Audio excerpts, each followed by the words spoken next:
Today, I want to talk to you about one of the most wrongly named conditions that I think there is. ADHD or ADD. Attention Deficit Disorder. That's the A and the D and the second D.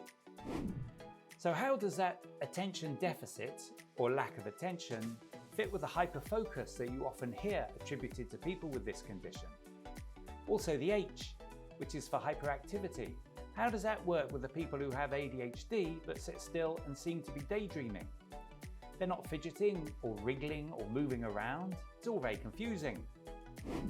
I asked someone recently who I had been coaching what their personal experience of ADHD was.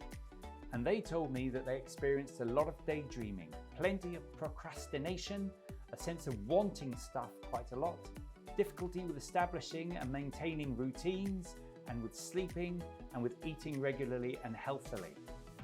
They had been to university and achieved a first-class degree, and they had a busy job and a family, as do most of the other people with ADHD or ADD that I have met. So having this condition obviously doesn't have to hold you back from having the things in life that many of us want, but it doesn't always make it easy. If you look up the common symptoms of this condition, this is what you find. Impulsiveness, disorganization and problems prioritizing, poor time management skills, problems focusing on a task, trouble multitasking, excessive activity or restlessness, poor planning, low frustration tolerance, frequent mood swings, problems following through and completing tasks, hot temper, trouble coping with stress. It's not so much a deficit of attention as a difficulty in controlling attention and focus.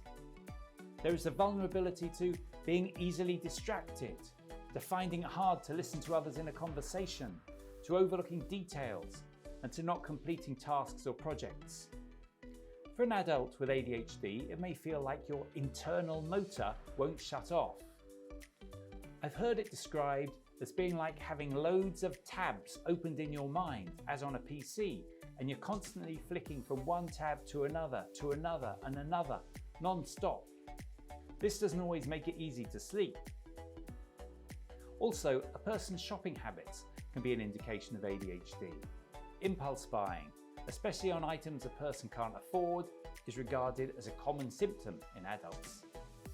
A person with ADHD can get so engrossed in something that they can become unaware of anything else around them. This kind of focus makes it easy to lose track of time and you block out those around you. This can lead to misunderstandings at work, at home, and in relationships. ADHD can often have an impact on relationships in other ways too, because for some people, there may be a tendency to talk over people in conversation, or to be easily bored or inattentive. Adults with ADHD may view all these difficulties as personal failures or inadequacies, which can cause them to see themselves in a negative light. People with ADHD can be very critical of themselves. Anxiety is a very common symptom of ADHD in adults, as the mind tends to replay events repeatedly, and thinking about troubles or worries over and over can have an impact on mental health. Fatigue is a concern for many adults with ADHD. This may seem surprising given that restlessness is also a symptom, but there could be several reasons for this, including hyperactivity, where it is physical movement, not just mental hyperactivity, sleep concerns that come with ADHD, the constant mental effort to focus required by adults with ADHD, or maybe side effects caused by ADHD medications. Whatever the cause, fatigue can worsen attention difficulties. Forgetfulness tends to occur more often and is probably linked with distraction. This can include routinely forgetting where you've put something or what important dates you need to keep in mind. Impulsiveness is a key characteristic of ADHD and can manifest in several ways, including interrupting others during conversation, being socially inappropriate, rushing through tasks, acting without much consideration for the consequences, and buying stuff unnecessarily. Motivation can be a big issue. While you might be open to doing everything at once, you also may feel unmotivated. Coupled with procrastination and difficulty managing organisation skills, this concern can make it hard for an adult with ADHD to finish a project. They may find it hard to focus for long periods of time.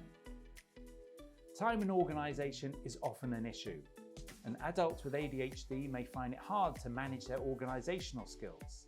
This can include finding it hard to keep track of tasks and prioritise them appropriately. They may find it hard to effectively manage their time. They may procrastinate on tasks, show up late for events, or ignore assignments they consider boring. Restlessness can be another issue. Physical signs of restlessness and anxiety in adults can include fidgeting, or an adult with ADHD may move around frequently, tap their hands or feet, shift in their seat, or find it difficult to sit still. So being an adult with ADHD can be really challenging. Someone described it to me as being like you are the only one at a party who is sober, or also being the only one at a party who is drunk. But it's not all bad news. Obviously, these traits can be challenging. No one is saying that they are not. All the people that I talk to with ADHD are wonderful people. They are good, hard-working people with a strong sense of integrity. And there can be positive traits associated with this condition as well. For example, some people with ADHD have loads of energy, seemingly endless amounts that they can channel into sport or work or study. Some people experience hyperfocus, and when it comes, they're able to focus so intently that they don't notice the world around them and may be able to work until the project is finished. Some people with ADHD are creative and inventive and are original thinkers. They may be fast thinkers and see solutions really quickly, which many others do not see or take much longer to see. Some people with ADHD are spontaneous and exciting to be with, the life and soul of the party, willing to try new things and take risks. Some people with ADHD thrive with lots to do at once.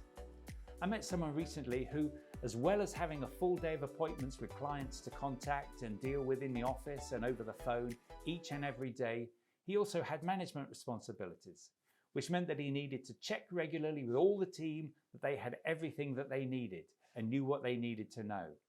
And as he had a very in-depth and thorough knowledge of the job, he was the one that everyone asked for help from. And he was in his element. He was flourishing.